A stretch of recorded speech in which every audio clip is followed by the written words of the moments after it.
My last video about books was a book tour, and I couldn't call it really a bookshelf tour because I have books stacked everywhere in my house. A lot of these are books I've read. I've read most of my books unless they're on my TBR list. But I have books in every category, just not one category. And that's why I do different videos about different genres or different types of books. This one is promised is going to be about that stack of vintage, I'll just call them antique books because some of these are well over 100 years old. Antique books that I have of all places on my bedroom floor. I've been trying to find a better place for them. Now, some of these I've already passed on to my godson, who he's a mortician and he likes old things. He drives a hearse, like a really old one, original one. So he's getting these eventually, either when I'm post-mortem or before. And I had one that was a manual about childbirth and pregnancy from the 1700s. I wish I still had it to show to you, but I passed it on into good hands. It was called Diseases of Midwifery and Pregnancy. It had a weird title like that, like you would have thought. But they used to think the female body was diseased back then. It would have been excellent to show, which means I'm going to try to get my godson to start a YouTube channel so he can show that to you. And you would love his YouTube channel because he's very well read. And I'm going to get right into the vintage books I'm going to show. To put on my reading glasses because I'm old.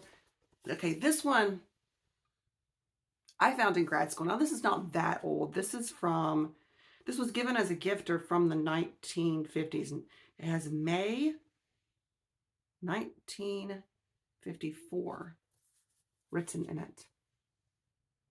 And it is, what is this?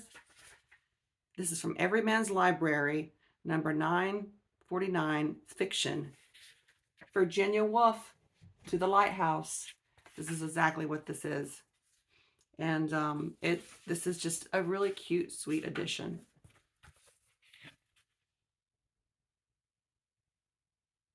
Yep, there you go.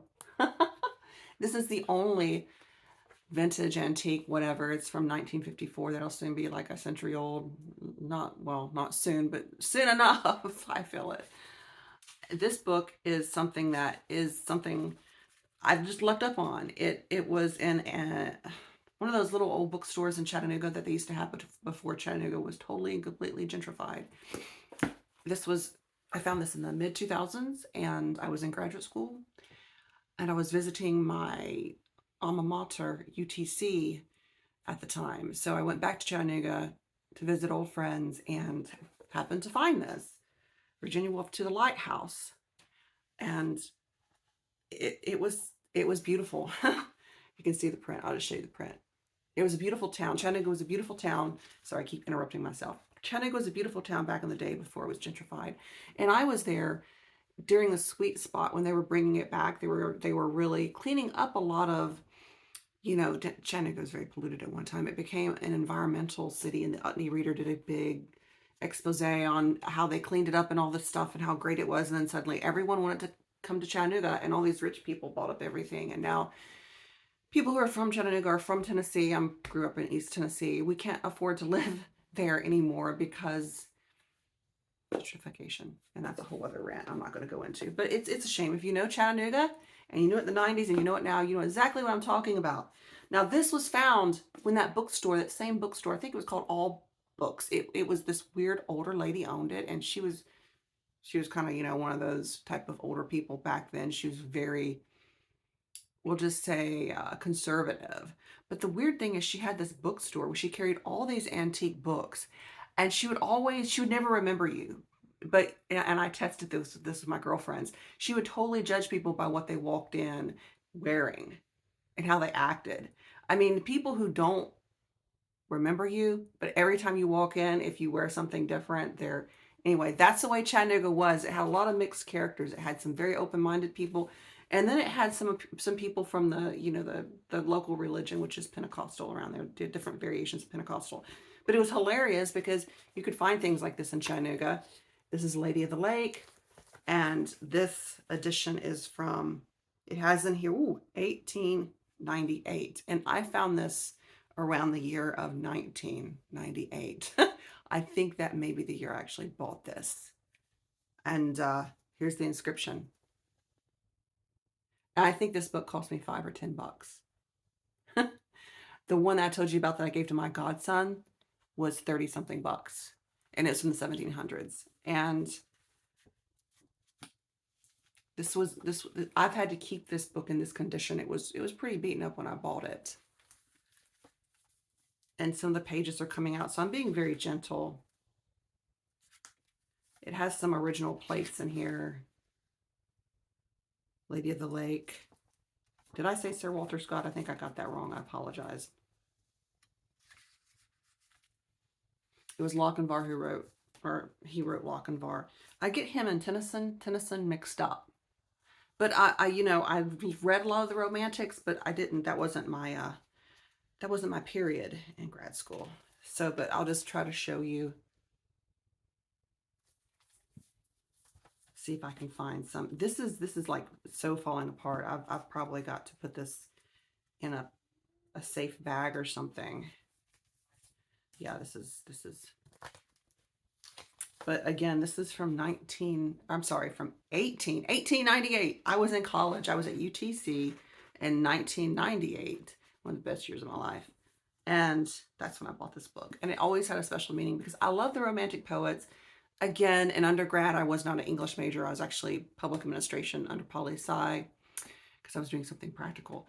But in grad school, I did study the romantics, but I didn't, my concentration was not, that sort of Walter Scott, Tennyson, Whitman. I'm not going to even try to name them because it's just not my thing. But they are beautiful. Oh, gosh, yeah, that book, I got to be careful with that book. So let's see. A lot of these, and I'm going to tell you where I got each of these. I'm sorry, I'm going to be leaning over and stuff because I need to put these down in a safe spot. This one, I think I got this at Reed's Books in Birmingham. This is one my husband and I found. You wouldn't want to use this title now. It's probably very politically incorrect. But yeah, I got it because it was a beautiful book. These kind of covers are really pretty. And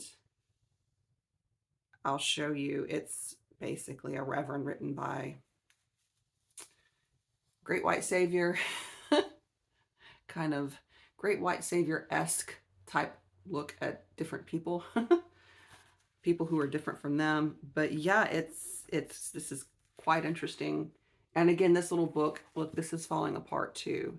But it's just a good little example of the way that books used to look and they used to bind books. This was from 1918. And there's a very faint signature in there, 1918. So, wow. Yeah, but my husband and I found that. I believe it was at Reed Books. I have a number of things. Now, this was found at some little, I don't remember. We were on a road trip and we found it. Oh, maybe this is the sale slip in here. It was an antique store and it doesn't even say on here. Oh, it's called Stray Cats. Stray Cats. It used to be a store, a vintage shop antique store in Homewood. So this was methods of psychic development. I thought this was so funny because, I'm a witch and I've always been to witchery and stuff like that. And I'm like, it has something here, crystal gazing, larger consciousness. This was like the New Age, before New Age, and methods of psychic development. So it's by Irving S. Cooper. And let's see, the price was 50 cents back in the day. So this is actually a vintage occult book. Copyright 1919. Yeah, so mediumship, psychic communication, why we're not psychic, this is, you can tell there's some damage on it too, but this is why I do pass these on to my godson, because I do have a number of them and I know he'll take care of them. Thuvia, Maid of Mars. This is part of the Martian series by Edgar Rice Burroughs. Remember, they made a movie on the Mars. It's a Confederate soldier that journeys to Mars and I guess becomes an enlightened person because he realizes that people are people. Anyway, but this is a great series. I got my husband into it because he likes a lot of this early fantasy sci-fi stuff. And but this is one I found at Reed's Books in Birmingham. And it has these plates in here. But we read, I'm trying to remember what it's called. This is called Made of Mars. The Edgar Rice Burroughs. He also did Conan. I think, was it Conan or was it Tarzan? It was one or the other. I'm not a Tarzan or Conan fan, so I apologize that I'm mixing those up because I know they're very different.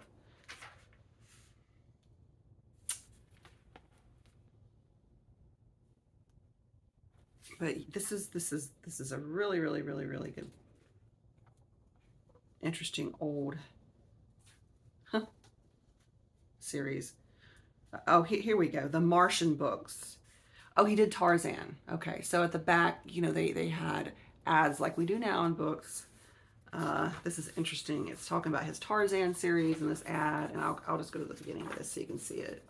There's a glossary in here. He has a glossary of like all the characters, which modern fantasy books do too.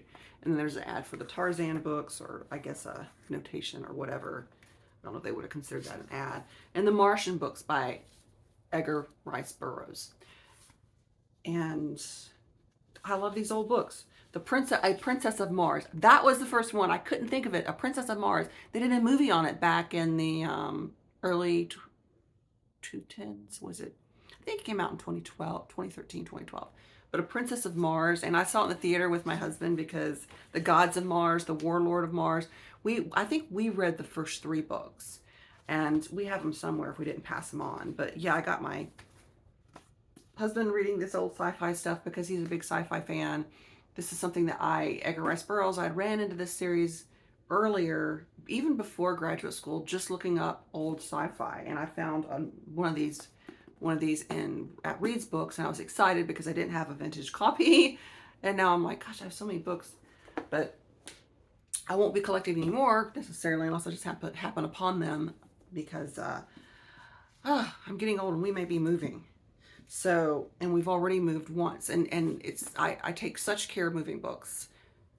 And this is Jean Ingelow. She was a contemporary, I want to say, of Baum, the guy who wrote the Wizard of Oz series. The guy who wrote the Wizard of Oz. That guy, y'all know. Reed's Books. I got this at Reed's Books, and I had this bookmark in here. This was in really, look at this.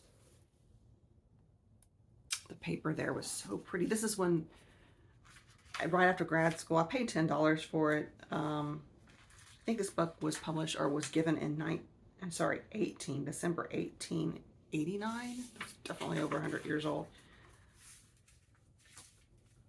Oh, there's a picture.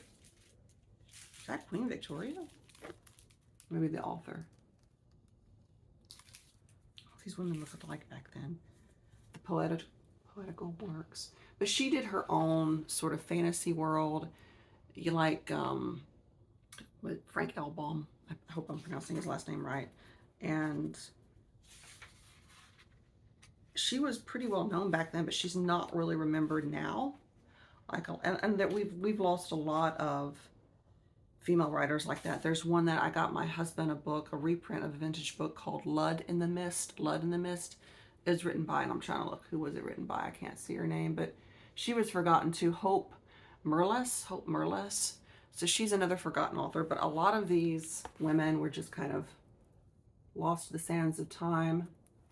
I have a academic paper over here about Wizard of Oz guy's mother-in-law. She was a pioneering first wave feminist, and her name just flew out of my brain. But one of these papers, these dissertations I have over here, it's about her, and I have so much stuff over here that I can't show you everything. But yeah, there's a lot of, oh, look at this. This is really pretty. I know it's popular when these books fall apart to frame stuff like this now, but it's just, and of course, this is just long form poetry. I studied a little bit of poetry in grad school. I kind of had a mixed concentration because I started out as a medievalist, and then we lost all 3 of our professors that taught that period. And then I had to change really fast to the modern period or something, or it was just, actually it was the Victorian Gothic is what I eventually ended up doing an independent project on. So yeah, this is just, oh, I left this in here because someone had put, they used to do this, someone had pressed, it's like 4-leaf clovers in this book, and that kind of made me cry when I saw it, and I was like, wow. So this is a beautiful book, and it just, your eyes just go to it. And I'm having to be, these books are breaking, as I've really got to store these books well, better than just being on a bookshelf out there, which is why I took them down and brought them in here, because I think the dry heat doesn't help. So this one is called Hypatia. This is from Home Library. It's by Kingsley. It's a biography of Hypatia. Of course, it's not an autobiography. We know who Hypatia was, that she was killed by Christians, Christian radicals. They were just as bad as ISIS radicals back when the Rome was being sacked. And it was actually not the barbarians that brought Rome down. It was the early Christians. So what a lot of you guys call the church fathers or desert fathers is a plate of what she would have looked like. And it's, of course, protected. I'm going to have to be very careful with this.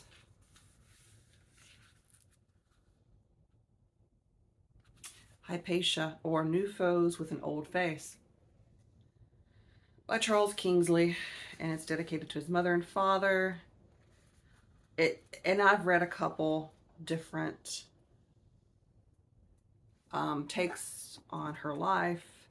There's a recent one that I have that was actually written, when was this? This was published, I'm going to say this is probably 1950s. But I'm trying to find an exact date. This is New York, A. Albert publisher.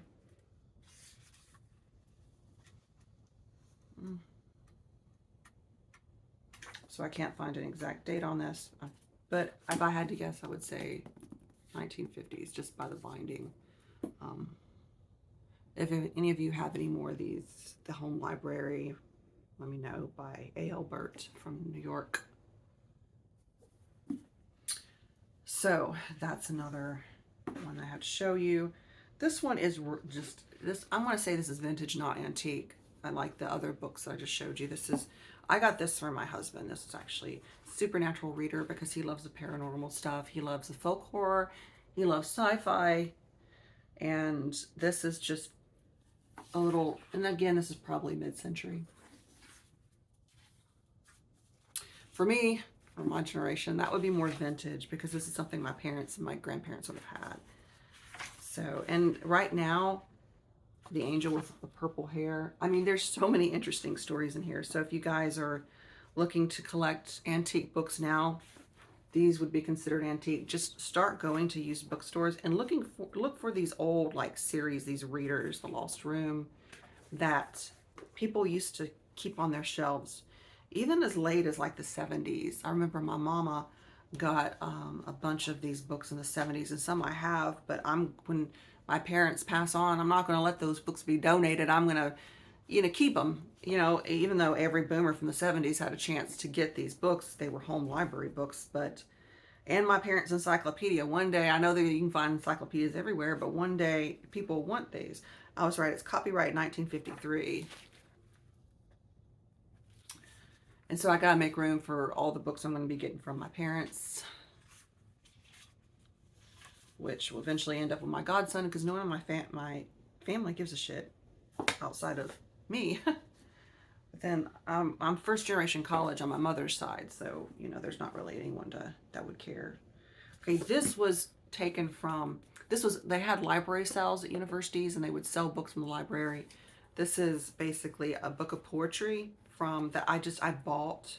This is when it used to be called Alabama College, when University of Montevallo used to be called Alabama College. That's where I went to grad school. So this was actually, and I'll say no longer property of Carmichael Library. I worked in collegiate libraries and public libraries throughout my 20s, and that's what we would do. I was actually, when I was at Chattanooga State back in the day, that was one of the jobs that I did. I would take books out of the catalog and put books into the catalog. So we would do this and stamp it and then sell it in book sales or donate it or whatnot. A lot of the ones at junior colleges, they just retire and they pass on to other branches. this is called. It's called The Unknown Goddess. It is a book of poetry. It's by Humbert Wolf. And I know it doesn't have a pretty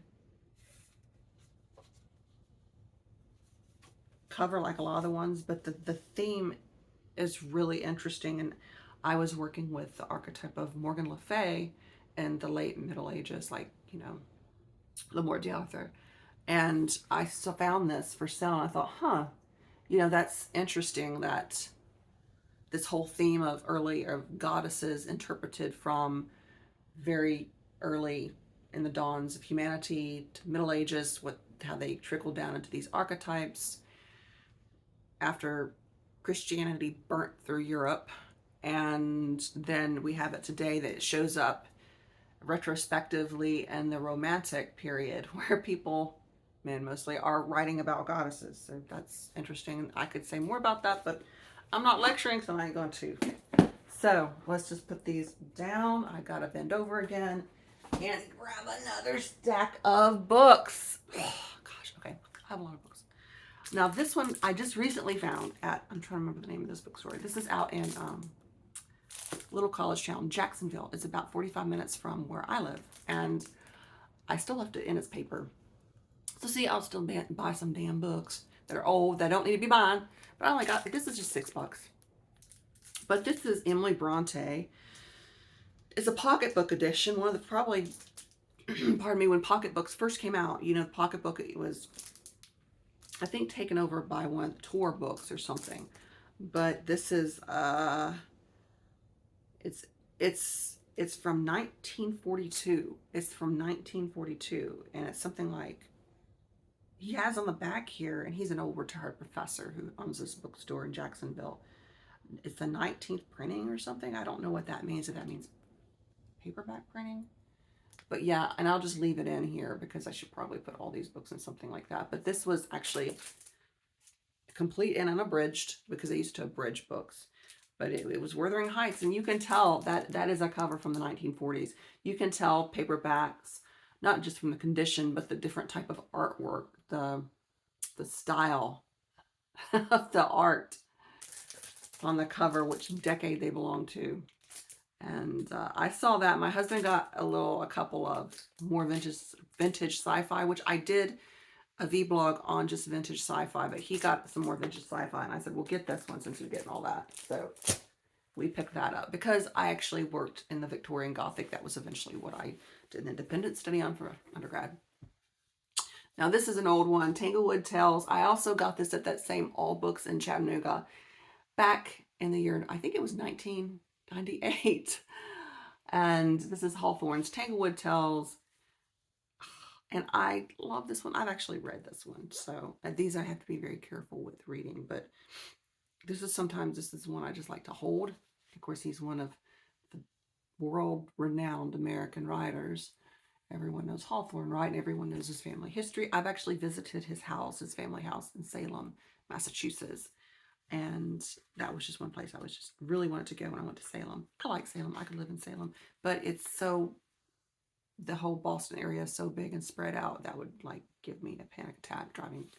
So I wouldn't be able to ever go anywhere. But if I could just walk around Salem, just live there, I could live there. But I'm not a big city girl, as much as I know my interest may not seem like all Alabama, but, and it's not, they're not, but I can't do big cities. But there's so many pretty little plates in here. The Dragon's Teeth, Circe's Palace, just all sorts of little tales that make up this compilation. The Minotaur. So it is kind of a look back at Greek mythology, his own retellings. See, what year was this book? I'll try to, I mean, I know this is 1800s. This is going to be sometime late 1800s. But I was going to find a definite date, but I don't see one. When people used to gift people with books, they would usually write the date in the corner, and that's how I know a lot of the dates on these old books. But this is one that's followed me from Chattanooga that I've had. I've had this book for over 20 years. And like I said, a lot of these I have passed on to my godson. This is another one I got from University of Montevallo. No longer property of Carmichael Library, when it used to be called Alabama college, and I purchased it. I wrote in here, purchased by Amber, my maiden name, back in 2006. Modern Essays by Morley. Now, Morley also knew Virginia Woolf, is why I bought this, because he was in those circles. So Christopher Morley, also Christopher Morley was the owner, or someone in the Morley family was the owner of that red book that I bought, the To the Lighthouse, the first book that I showed. He was in a nursing home at this time, and I actually wrote him when I was in graduate school. This was copyrighted to 1921. So I had a connection to the Wolf Circle back in graduate school, but I never used it. I never told any of my professors, because Montevallo was a really weird school back then. They had a lot of problems, and they still do today. I wish I'd gone to another graduate school, but it was convenient, and I'm not from a wealthy background, so I went where I could afford. Yeah, so these are just beautiful essays. Oh, I love stuff like this. I mean, it's good just to have these books just for that. But I remember in the 1990s, when I was working in libraries, into the 2000s, we were still stamping. And then we changed to where they did the printout thing that they do today when you go to a library. Okay, so this book is kind of bittersweet. This is the Family Treasury of Children's Stories. And I have some, they're orange edition, but they're taller. They're a different publisher, though. I have some from my grandmother's house. I forgot to bring those in here. So this is a book, and I just want to show this because this was from the Mentone Hotel Springs, the Mentone Springs Hotel, and they had a antique store that was in the hotel, or beside it, and it was called the White Elephant, and it burnt. It burnt in 2014. Because it was just not well cared for. But it was a functioning bed and breakfast. It was gorgeous. It was this huge sprawling estate that had been turned into a hotel that was called the Mentone Springs Hotel. Everyone loved staying at it. The upstairs was just this big loft area where they had all these antique furnitures. They had a pub in the bottom where locals went and hung out, and it burnt to the ground. And I know why it burnt, because a rich family from Birmingham owned it, and they didn't have the wiring redone, and that came out, and everyone was really angry. It killed a lot of the economy of the community up there. And I remember the last time I visited Mentone before that hotel burnt, I was there that fall and bought this book. We met a friend up there, and my husband and I went and looked around toward the hotel. You could just go into any room that was open. They didn't care. You could walk into the lobby. They had a lot of just huge antiques. They had a bear rug on the floor. But I remember walking upstairs and seeing their server room where all the antiques, you could walk up there and have coffee. And then it just kind of went into a room where there were all these wires and cords just hanging down open with this exposed just wood. It was like they'd taken off the sheetrock and all these wires, and you could smell the EMF field. Like you could smell it. When you walked in there, it was like, woo, and it was hot. And that right there is why that hotel burnt. They had everything rigged up in that room, like all their internet, their telephones, their just everything. And it shouldn't have been done that way. It was like the circuit board room or something. And, but see, if you're going to own an old place like that, number one thing, you have to have the wiring redone. You have to. Even houses from the 1980s and 1990s, you need to be very careful with plugging up all new appliances, like the stuff that we plug up today, our phones, our computers. So I know I didn't mean to go into that spill to let that be a lesson, but let that be a lesson, okay?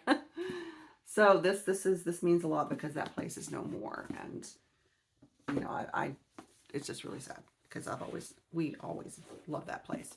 So this is another discarded book purchased by yours truly. The author is, and I got this book because this is a Sir Walter Scott, and it's drab. I know you can't really, but look at that plate. Again, this is from, the date on here is 1898. Again, Sir Walter Scott, the Black Dwarf. And I'll hold this up.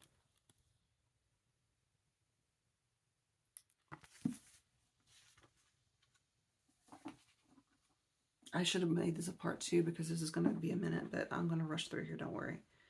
Yeah, so this is another beautiful book, and I got that discarded from the University of Library, University of Montevallo, University of Library. Jean Inglo, another one. All her books are so pretty. This was, again, the date in here is 1863. More works. I'm going to be very careful the way I hold this up. The Haunt of the Nightingale is what this plate says.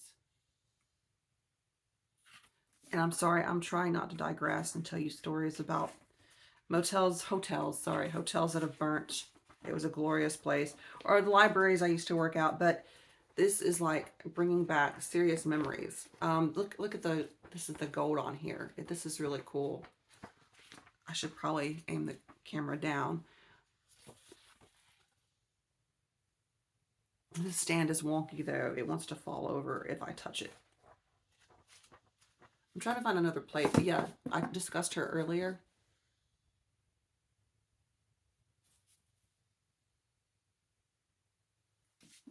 This is another one of her books. Oh goodness, so many books, my God. This is Mopsy the Fairy.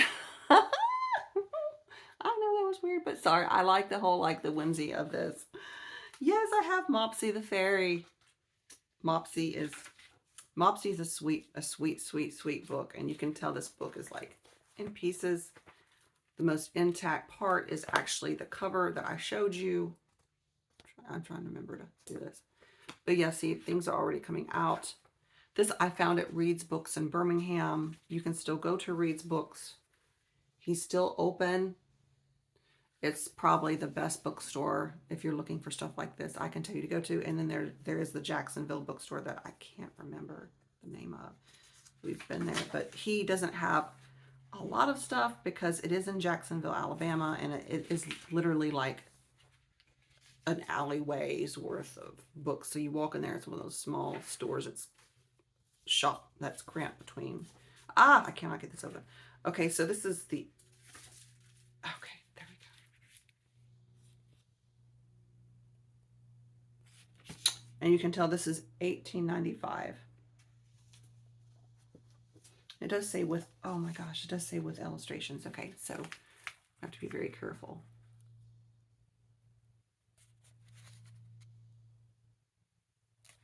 That is called The Queen. Here the boat stopped and the Queen rose and got out.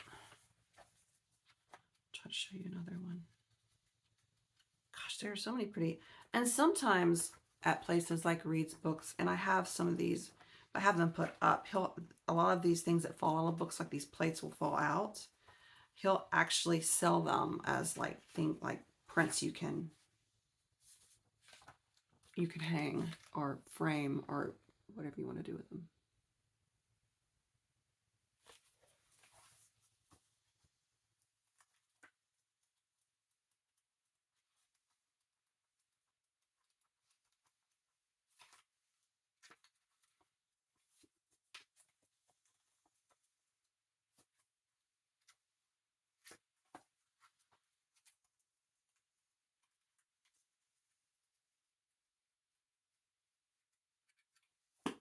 I'm sitting here not talking, just flipping through the book, so sorry. This is Alabama's Girls Industrial School. The Earthly Paradise by William Morris. That's why I bought this. This one I got from Carmichael Library in Montevallo. And gosh, this is bringing back memories. All these are bringing back memories. This is actually one I found in graduate school, and it was discarded from that library. And William Morris, do I need to explain who William Morris was, really? Okay, please Google. William Morris, he was one of the last pre-Raphaelites. In a nutshell, this book is from 1891, An Earthly Paradise. It's a poem. He also did textiles. A lot of our modern romantic patterns, come from a lot of stuff. He did The Golden Apples. Oh my gosh, This is William Morris was someone that, and I do have a William Morris art book here somewhere. I have a bunch of the pre-Raphaelite art books, the coffee table books that were real popular not that long ago. You can find them a lot of times on sales tables at Barnes & Noble and Books A Million, more Barnes & Noble. But yeah, there's not a lot in this book to show you other, but then it is William Morris, and that's actually why I got it. And my stomach is growling because I'm hungry. So let's, oh my goodness, see, that's why I need to put these somewhere on a shelf where they'll be safe because they just all slid. This actually came from my aunt, Sune, and this is a very old copy of a comic book, precursor to, I guess, the modern comic books today, of a Midsummer's Night's Dream. And this, I forget what year, but this is from the 60s, she told me. Yeah.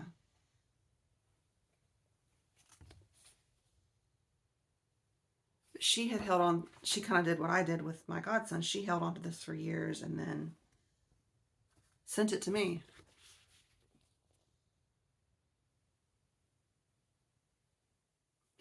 So when you do go about passing on books when it's time, make sure the person appreciates it, whomever you're giving it to. There's a lot of people that I would not, well, I don't loan out my books anyway, but there's a lot of people that I would not trust to, this one does not have a cover, but this is a book she also gave me. It's a Merchant of Venice. These are interesting. These are the Riverside Readers, and this was her grandfather's. And Sune, my aunt, is American Korean, so she has things from Asia that's antique, and she has things from America. So she has a wide range of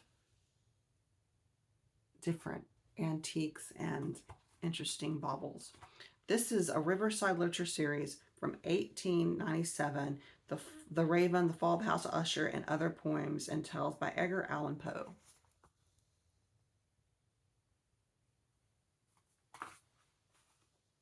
This is by The Snowbound Among the Hills and Songs of Labor and Other Poems. This is another Riverside. And these just would have been little booklets people would have picked up back in the day. I found a plate in here. This is number 4. This obviously was issued weekly. It was a series. This is from April 7th, 1886. This is from 97. This is The Great Stone Face by Hawthorne, Little Classic series.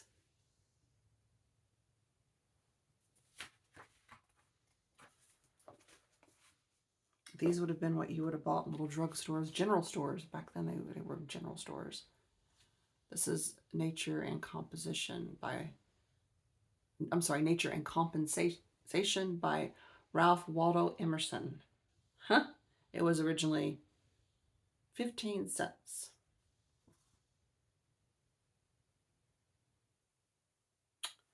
Wow. Okay, so I'm finally done rambling and feeling a little bit out of sorts here because I really need to organize all these books. Pick up what I dropped or what slid. So yeah, these books, you just can't find stuff like this. Oh, I found a couple other books to show you before I go.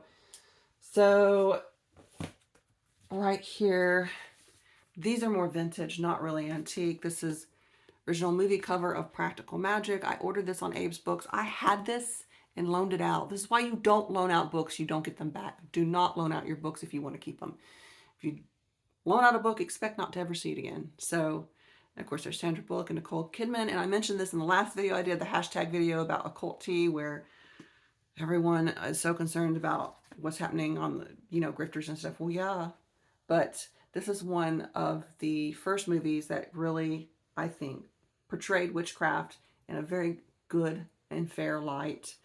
And I love this book. I found this cover on Abe's Books. Again, I had the hardback and 2 of the paperbacks, and I loaned them all out. Don't loan out your books. this is a book that my mother got me for Christmas one year. It's by Alex Haley, who is now deceased. He also wrote Roots, which was a miniseries, made into a miniseries starring Halle Berry that aired on cable in the 1990s. And that miniseries still haunts me today. The acting, oh gosh, she's such a fabulous actress. So it was signed to me. My mama gave me this for Christmas in '88, Christmas '88. This is when we lived around the Great Smoky Mountains. We lived just outside of Knoxville. So, and it's signed by Alex Haley. It's called A Different Kind of Christmas. Here's his picture. So this is something I'll always cherish. Now this is something that I'm going to call it vintage. I have other books my grandmother gave me and I was trying to find them. Some I've lost. This is If Teacups Could Talk, and Sharing a Cup of Kindness with Treasured Friends, Emily Barnes. My grandmother loved all her writings. To Amber, a tea lover. She gave me this in 2001. 2001, that seems a little bit late, but she did. She gave this to me in 2001. And I was into hot tea. I've always drank hot tea because my mother was into it. My mother was also a fan of the BBC.